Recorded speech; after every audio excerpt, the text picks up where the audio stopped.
আজকে চলে এসেছি বিয়ের কেনাকাটা করতে আদি ঢাকেশ্বরী বস্ত্রালয়ে। এখান থেকে আমি আমার বিয়ের বেনারসিটা কিনবো বলেই এসেছি, আর তার সাথে নানা রকম কিছু শাড়ি দেখবো বলেও এসেছিলাম। তো আমি মা বাবা তিনজনে এখন চলে এসেছি দোকানে, আর তোমাদেরকে দোকানটা একটু ঘুরে ঘুরে দেখাচ্ছিলাম আর ওয়েট করছিলাম কখন আমার জন্য বেনারসি বিভিন্ন রকমের দেখাবে। তো আমার এই বেনারসিটা খুব ভালো লাগছিল, তবে বেশ কয়েকটা বেনারসি কিন্তু আমি ট্রায়াল দিয়ে দেখছিলাম যে কোনটা আমাকে ভালো লাগে। তো শেষমেশ কোনটা নিয়েছি অবশ্যই তোমরা কমেন্ট করে জানিও, দেখি মেলে কিনা।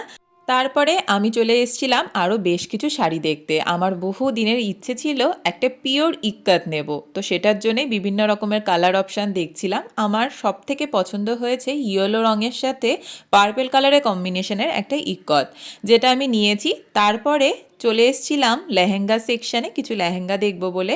তো এই কাকুটা বিভিন্ন রকমের লেহেঙ্গা খুলে খুলে আমাদের দেখাচ্ছিল। বেশ ভালো ভালো কালেকশান, যাদের সামনে বিয়ে আছে অবশ্যই তোমরা চেক আউট করতে পারো আদি ঢাকেশ্বরীতে গিয়ে। আর ওখানকার অ্যাম্বিয়েন্সও খুব ভালো। তো আমাদের বেশ কিছু কেনাকাটা হয়েছে, দেখতেই পাচ্ছ। চলো ভিডিওটা কেমন লাগলো